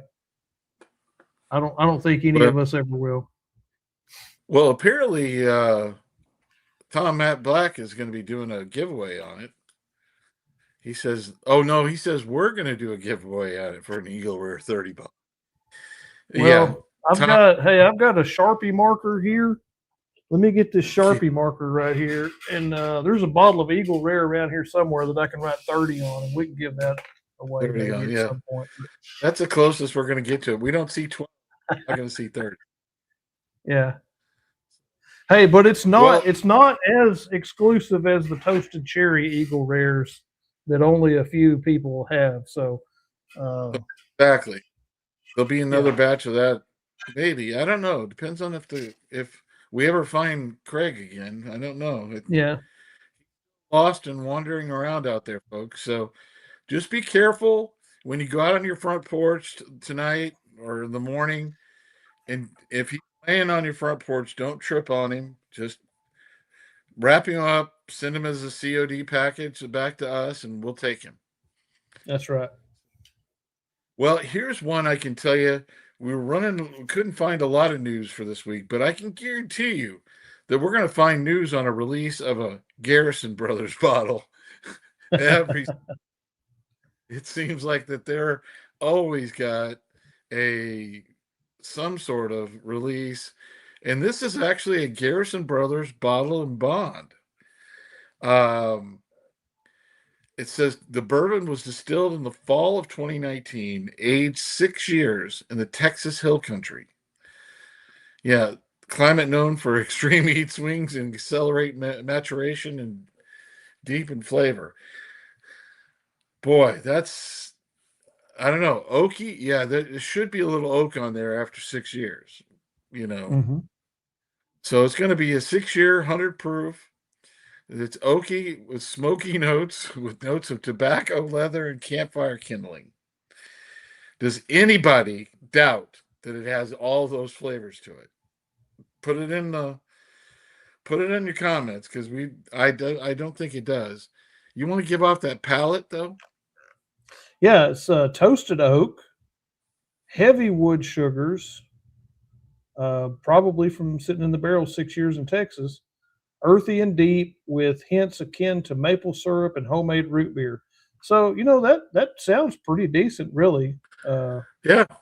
Hey, The finish says it's caramelized dark chocolate, plums, roasted almonds, and toffee. All are going to be those real dark flavors that you're going to pick yeah. up on the palate and the finish. I'm actually kind of interested, depending on what the price point is on this, maybe try this. A few of the other ones I've had haven't been, of the special releases, not been bad, but I've it's a really hit and miss. I mean, I pulled a couple of single barrels, and they've not been that great. But then there's been a few that have been pretty decent. So Mhm. if you guys see it and it's out there in your store, definitely give it a try. Give a shot at it, and we'll see how things are going. So our next thing is going to talk about. You want to guess how many barrels are going to be sitting in the state of Kentucky at the end of 2026? A lot. 16.1 million barrels will be aging by the end of 2026 in the state That's a of Kentucky. lot of barrels. That's a lot That of is barrels. a lot of barrels. Hmm. We'll see if it means that there's more stable shelf availability, because that's one of the things you'd expect from that number is Well, that, and Roger, I think you're already starting to see a little bit of that more shelf availability of a lot of bottles. We're already seeing things in our market on the shelf every time you go in the store that you used to never see. So this yeah, is only going to make that better, I think. things that used to be very limited and allocated are now like there, and Yeah. they're everywhere. But uh-oh, Uh oh. What? I, I don't Uh know oh. if this is my imagination, but Are you no, okay, Roger? no, no, it's okay. I thought I heard sleigh bells, but I'm Oh, hallucinating again, well, you were mistaken on that then, huh? mistaken again. Yeah, Okay. All right. but So another benefit of this, hopefully, is better prices on aged bourbon, right? right. So, I would so. oh, the screen moved. What's going on? Oh, Oh, oh, he's who been is What's up, that? guys? the Santa How alert is muted, how folks. how did the show go? Sorry I missed it. I had an unexpected guest come up through Arkansas. I wanted to go out and eat and have a few drinks, and don't get to Well, see him very often. So I just decided to take a sabbatical. we had a lot of people saying Santa who? Santa That's who? that's Yeah, cool. and Oh, I think our viewers have dwindled down now. It was pretty good, and now there's not too many people on here. So Yeah, it's the end of the show. Of course, I jump on; they all jump off. Why not? oh, I love it. I love it. So, can you tell us, Craig, of the 16.1 million barrels going to be at the end of this year? What did you have as pours tonight? Any highlights? Oh man, let's just say I drank some Wild Turkey Jimmy Russell 70th for $8 a pour. that's not bad. Not I'd bad do at that. all. Not I bad at all when you can't find it anymore. That's Right. true. That's true. except for my cabinet over here, we got 6. So, Well, I'm taking the whole Henry Turner approach. Henry Turner drinks a lot at this place where I was at, O'Malley's in Conway, and he says I'd rather drink their liquor up and still have some on my shelf at home. So I took that same approach. Yeah, that makes I like sense. that. I like that. But I only Did they had have? two pours. I only had two. Did they have any of the Eagle Rare 12 there? Nope. Okay. No, if they had Eagle Rare 12, I would have tried it. Yeah, because I know you're getting the 30th bottle. I think that we're already set up for you to get that Eagle Rare 30th. Yeah, that the viewers said that you were out picking that bottle up for us to give away. So Yeah, $20,000. That, you know, is that going to be the bottle that we buy and we all pitch in like 500 a piece to get like a 1 ounce sample? yeah, Yeah, I think we'd all be getting a 1/4 ounce sample. Mike Bortner only has 3 backups. I'm with you, Mike. I think I only have about 3 left. Oh, that is a wonderful Candace says bottle. she's still here. Come on, give her some credit, folks. Yeah. Well, I tell you what, Craig, it was a good show. Herman guest. It was a lot of fun. Did you learn a lot about Pennsylvania rye? What's the difference between that and regular rye? I'll have to watch the rerun tomorrow. Yeah, it was. He did miss seeing you. He was, he was a little broken up, a little heartbroken. Oh, yeah. I'm gonna have to send him an apology in the morning. Tell him sorry. Something came up, not necessarily better, but different than him. No, I understand. Can we help Candace? She needs a refill. What should she drink? That's what I've been drinking here the last couple of pours. Well, or Candace, I've got the A925, which was the Whiskey Advocates Whiskey of the Year, and it was a rye, go to figure. I guess I should have drank a rye tonight. Yeah, he did talk about Overall, and he talked about Overall, which was an homage back to the some of those that were available back in the day. So, but there's something else that's coming up here that we probably want to talk about. And I know how people are; they're holding off because they've got plenty of time to buy this. But we just want to make sure it's out there available, and if you have the time, jump on our website, jump on the website, jump on whatever, and order a bottle and get your bottle held for us. We have, and let me add Craig back into the stage. Oh, that's okay. You can keep me off. No, you're there, but you're just not pictured. Let's see if I can get you pictured. Or you can. Oh, there you go. Yeah. I take care of you. I'll take care of you, Craig. See that, Will? He moved up. Yeah, I got bumped to the bottom. I'll see how this goes. Well, I want to point out one thing. We're going to mule your bottle here. We're not going to mold your bottle. I noticed that. Yeah. Oh, Will, and you'll be glad that I missed the show tonight because I actually picked up your bottle that I forgot to bring back from Lake Charles. So. Oh, very nice. So that means Craig, you're a little frozen right now, which is kind of fun. He's got a smile on his face. He's happy. Yeah, he got a smile on his face at least. Your video's a little. Am I moving now? Yep. I'm actually doing stuff over here in the background because after you announce what you're going to announce, I'm going to announce something. Okay. Well, I've done my Tuesday. I did my spiel on this, and Will, as a taster of this, and you were involved in the process for this bottle.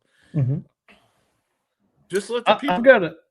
I've got to say that through the 4 samples we tasted, two of them stood above the others, right? So, and this pick, was one of my top 2, and I actually picked the other one just a little bit higher than what we actually picked, but the reason why, I don't know. It was just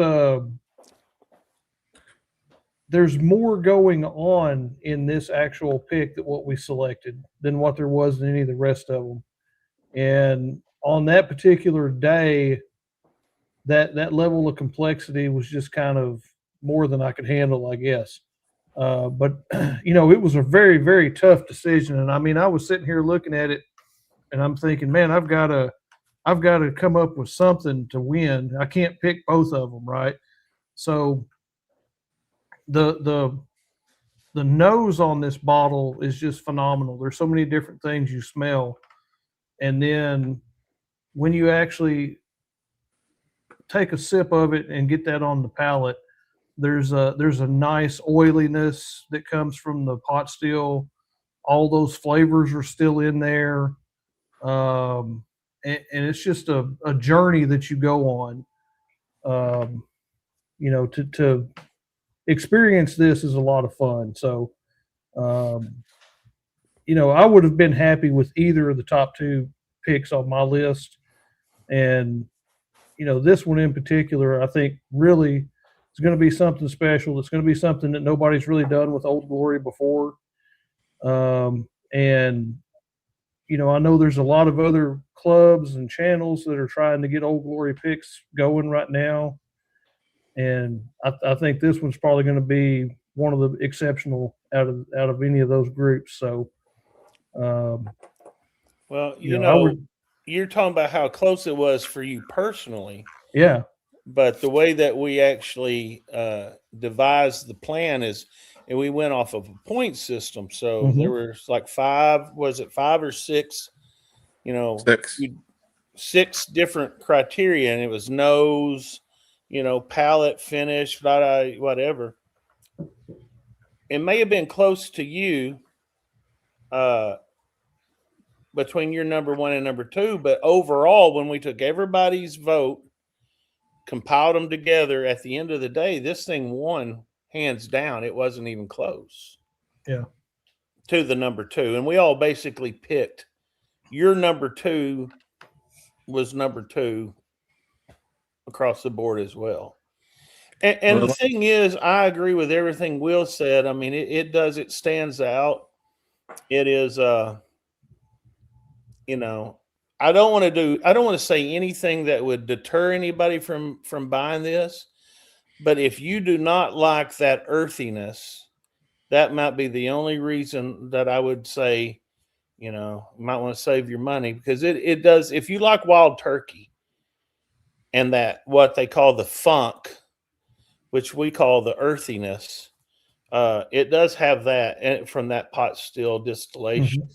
It's not clean, if you will, clean as in like vodka clean. Strip clean. They strip the flavor. I mean, let's face it, guys. All bourbons that we drink have been stripped of flavor, and it's added back in when it's aged in the barrel. Pot still is one of those things that, there's just not a lot of people doing pot still anymore, from the amount of work it takes to have to clean the pot still and do all this. And you make one run. If you make a 300-gallon run, that's all you get. Then you've got to clean it, and you got to start brand new. Where a continuous still, that thing runs 24 hours a day, and so it strips that flavor. So anyway, it's a good. And that's like our guest was talking about tonight on their 1-year-old rise that they age in 15-gallon barrels, about how they are really particular about the cuts they make because of the flavor they're looking for. And so when you take that white dog and you have a specific profile you're looking for, and you only age it for 1 year, you're counting on a lot of that pot still distillate flavor coming through in that product. So absolutely, I mean, it's definitely a different animal than the column still stuff that a lot of places have. I mean, this, you have to think about it. This stuff is like what, the original, other than, original guys like Elijah Craig, they were cooking this stuff over an open fire, which was really an art form to be able to keep your temperature at a certain degree and not scorch it and burn it. But I mean, this is old school. This is more of an art form. And like you were saying, I mean, I didn't even see anything that Herman was talking about, but yeah, that I've got a little bit of knowledge in that. You have to be careful where your cuts are, because if you get some acetone flavor in it, it's always going to be there. Whereas, something that's ran on a column still is going to come out pretty much stripped of flavor. Just like when we had Alex Castle on here, and she was like, 70% of the flavor comes from the barrel. Yeah. Well, that ain't saying much about the person that's distilling it, does it? Well, I mean, You yeah, know, I depending mean, on what process. Yeah. this is a more, I would call it, if you want to be a bougie type person, artisanal. Yeah. You know, Yeah. you got to know a little bit more about what you're doing, because you can screw a pot still up much faster than you can a column still. And like I said Tuesday, I'm gonna go ahead and throw my YouTube channel in the comments. If I hit 100 subscribers by the end of the month when we close the sale, I'll give a bottle of this away. So, you know, go out there, subscribe to my channel. Be disappointed with the amount of content, but hey, it might get you a chance for free whiskey. There you go. And what do we say about whiskey? Free whiskey? It's good whiskey. Especially. Some of the best whiskey I've ever had was free whiskey. You know, Yeah, and I'll tell you what, when we're gonna work on Will over the next month, adding a little bit of content out there to his channel, just to spice it up a little bit, to show some things, maybe, you know, some things, you know, the chiller side of Chill Will Rocco. You know, maybe some pictures from his office at the dam, dam, with the water No, I running. can't do that. Can't do that. Okay. Yeah, I can't do that. Well, We'll figure something out. Hey, I sat in here last night and I've got a video from 3 years ago that I didn't know any better. I'm driving down the road with my dash cam with radio on, and I just threw it up on YouTube. Of course, you get copyright strikes when you do that stuff. So I got on here and learned how to put a music track over it and reposted it. So there's a 3-year-old video out there if you want to go watch it. It's not that great, but hey, whatever, you know. hey, I have a question to ask. How did the trivia go tonight? Who was the winner? We haven't. haven't done it yet. Oh, well, by all means. By all means. Hold on. Uh-oh. He got too excited there. Hold on, I'm adding him to the stage. You're still okay. Now you're there. You're in the background. Let's see if I can get all of our pictures on here. No, it won't work on this, but this particular side. I'll run it, Roger. I'll run it. I know what to do.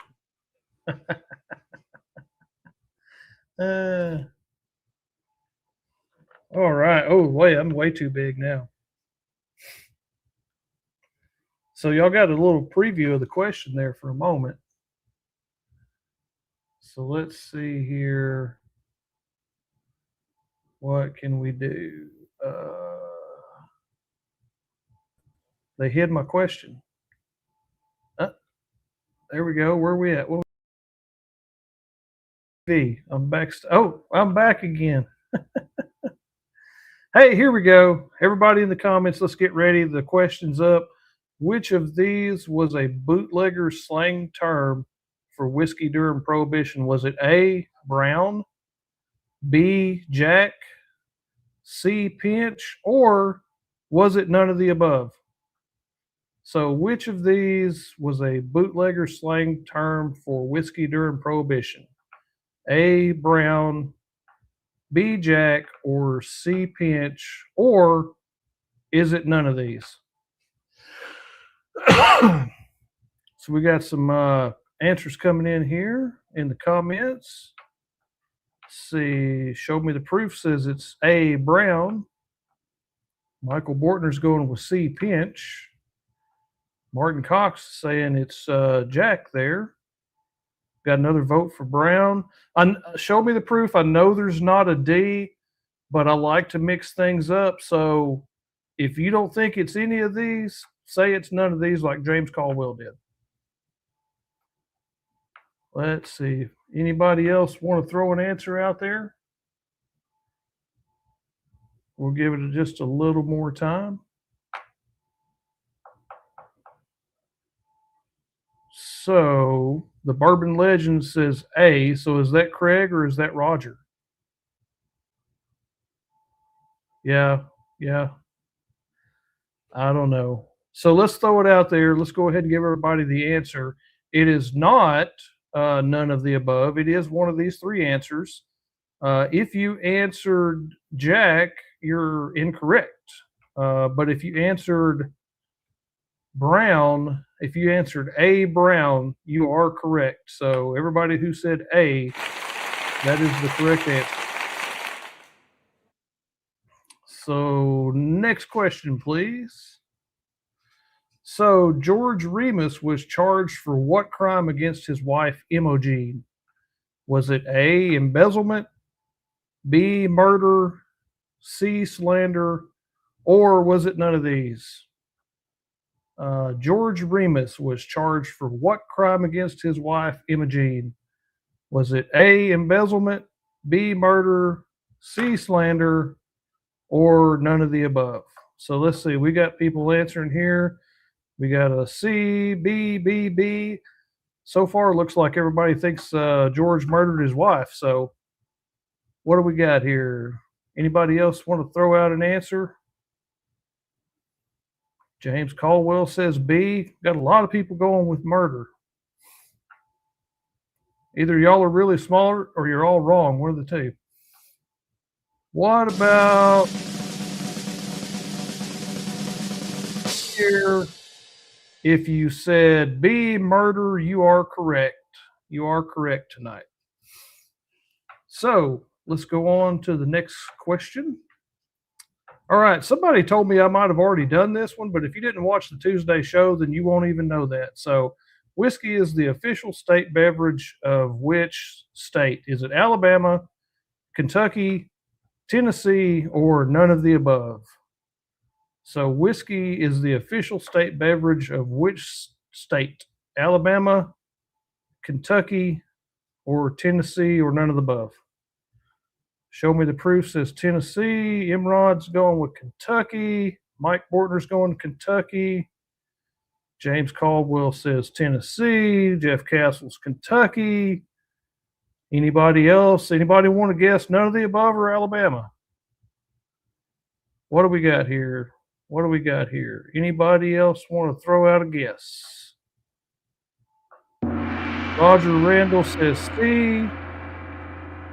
Okay, well, I hate to break it to everyone, but you're all wrong. Alabama is the official, has the whiskey as the official state beverage. So that one was kind of tricky. So we've got 2 more questions. Which currently available soda was originally meant to be a whiskey chaser? Is it Sprite, Mountain Dew, Coke, or none of the above? So what do we think here? Martin Cox says it's none of these. So which currently available soda was originally meant to be a whiskey chaser? Sprite, Mountain Dew, Coke, or none of the above? We have any guesses on this? Russ says Mountain Dew. Had a little music going there for a second. I kind of like that. Yeah, Candace, I don't know. You know, I don't know about you Alabama folks. So Jeff Castle says none of the above. Candace says Mountain Dew. Mike Bortner says Sprite. Martin Cox says Mountain Dew. What else we got? How about the Bourbon Legends in the background? Roger, you got a answer there? Or Mike Bortner says Sprite. Let's see. Anybody else want to hazard a guess? Roger says Sprite. I don't know. How are we doing here? We've got some correct answers, and we've got a whole lot of incorrect answers. So Mountain Dew is the correct answer. Mountain Dew is the correct answer. Originally meant to be a whiskey chaser. All right, let's do the last question. Let's do the last one. All right, so what does the term monkey shoulder refer to? So, monkey shoulder, is it a bottle where the liquid level has dropped to below the shoulder? Is it a password at a speakeasy? Is it a term for a person who frequently was intoxicated and picked up by the police? Or was it none of the above? So what is a monkey shoulder? Let's see. Mike Bortner says it's a password. James Caldwell says it's where the bottle's down below the shoulder. Show me the proof says it's a password. Let's see, who else? Jeff Castle says it's a term for a person who's frequently intoxicated. Randall says none of the above. Roger Randall, he's going with the no answer. Anybody else want to hazard a guess on this? What does monkey shoulder mean? Now think about this a little bit too, because isn't there a scotch called monkey shoulder? So there might be a tie to that. Russ L says none of the above. We got sirens in the background, so maybe it is somebody that's picked up by the police. I don't know. We'll give it just a few more seconds, and then we'll get the answer out there. Candace says none of the above. Jeff Castle says it's terrible. He must be referencing monkey shoulder scotch. Oh, here's another down to the shoulder bottle. Daniel Beasley says it's down to the shoulder. All right, we'll give it just a couple more seconds, and then we'll get the answer out there.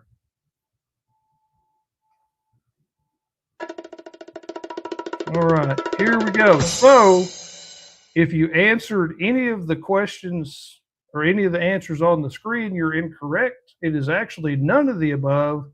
So a monkey shoulder refers to the condition that the malters would get when they were turning the grain. So during the malting process, the barley was traditionally turned with a shovel to promote even malting and reduce the tangling of the barley sprouts. So as a result, this repetitive motion of the malters, they suffered a condition which caused one of their arms to be lower than the other. This is known as a monkey shoulder. So just imagine you're here shoveling all day. You got one arm up, one arm down. So you walk around like this all the time. So anyway, that's a monkey shoulder. That's a little history. Boy, I tell you what, guys.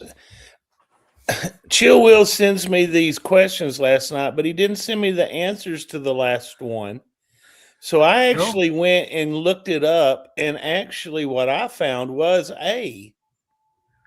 Was that it was so there must have been two answers to maybe that. there was two answers to that. So who knows? Good thing we weren't giving away prizes for cash on that one. Well, yeah, I mean that's why we're smart and don't do that.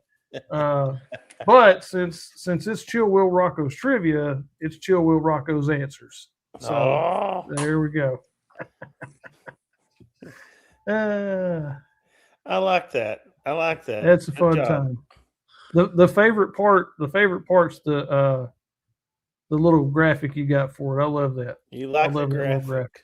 Why would go? Just for you. Hey, I want to add something in. We're trying to get watch hours, right? So what the heck? Oh, I guess it's going to be over our heads, but you can hear us. Anyway, next Tuesday night, join us because we're going to be talking about bourbon. We're going to do more Chill Will Rocco trivia, and the topic of the night is going to be gas station food. What's your favorite gas station food? Now, I had some damn good fried chicken somewhere between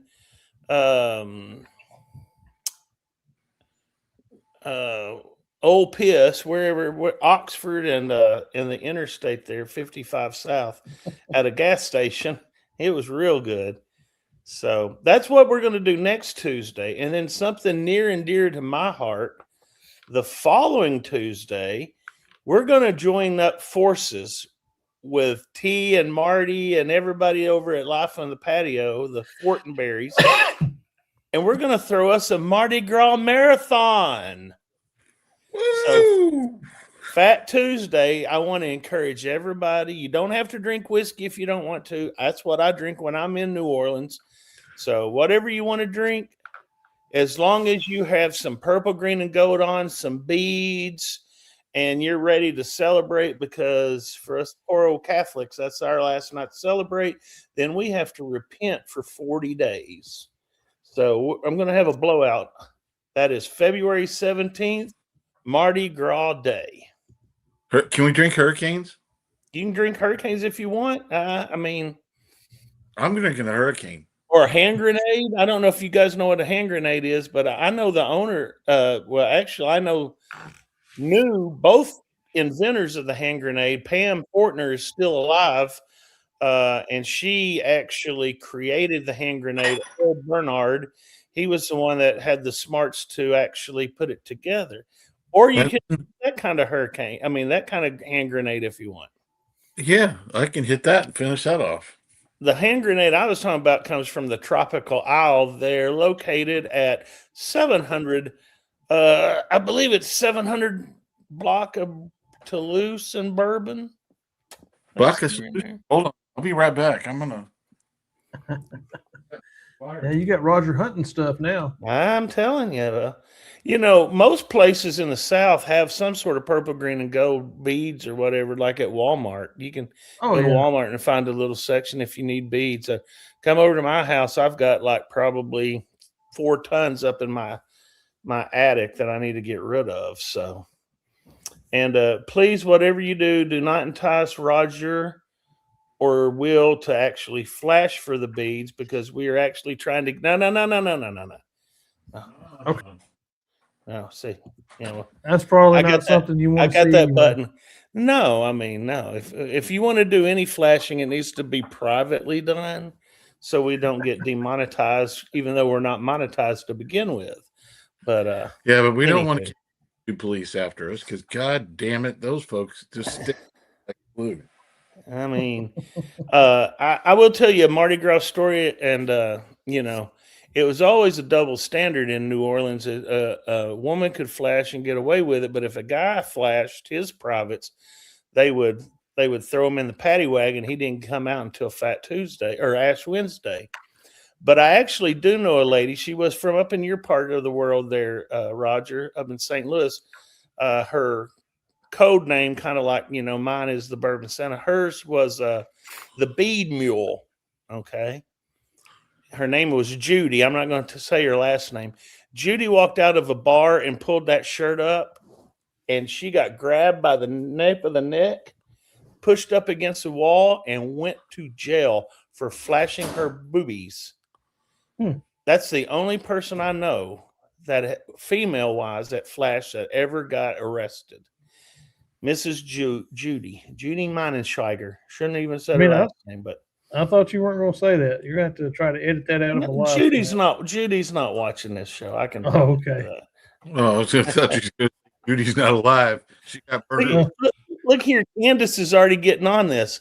Chicken gizzards at Forest Tower gas station near Ico, Arkansas. She's already excited. I know exactly where that gas station's at. I've drove by that gas station quite a few times. I'm from Arkansas. I mean, most of you people know that. Mm-hmm.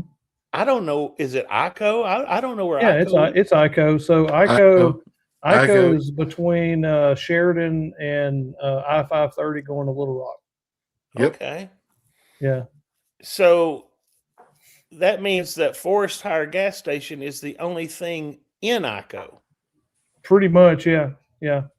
And it gets its name because there used to be an old Forest Service tower, fire tower there to watch for fires back in the day. See, thus again, we've learned something with Chillville Rocco trivia. Mm-hmm. That's right. Girls, you listen to this show, you're educated. And Daniel is sending me some kind of breaking news right hot off the press that after almost 16 years, Catherine has decided to move on from Buster's to the new liquor store called The Station. Thanks for that info, Daniel. And so that means that if you can't beat them, you join them. It's kind of what it sounds like. If you guys know, that's something that we have not really talked about with the whole big debacle over there between Buster's and The Station. But yeah, I mean, talking about adding some damn salt into a wound, you sit there and you have your general manager and she just leaps to the next place. Wow, I think that's a good place to end the show on, guys, in about 4 seconds when we hit 2 hours. No, I'm just telling you, at this point, I don't care. it doesn't affect me that I drink. I don't care. But I'm telling you, doesn't bother me. This old Overholt 114, boys and girls, if you can find that bottle, buy it. It is. It's even got the budget screw top. You know, I've always wanted to buy an old Overholt, but I was always looking for the 12-year. Yeah, I'm telling you, the 114 beats any of those other ones that got out there. I'm just telling you. It's got a beautiful flavor to it. It's got all the things you want. It's got that proof level you need. And it's only about $35. Wow. Well, that sounds like that's something that you might as well grab for. Why didn't we have that on our show Tuesday night? Because I didn't want to overdo it because it was not a bourbon, it's a rye. Guys, can we wrap this thing up?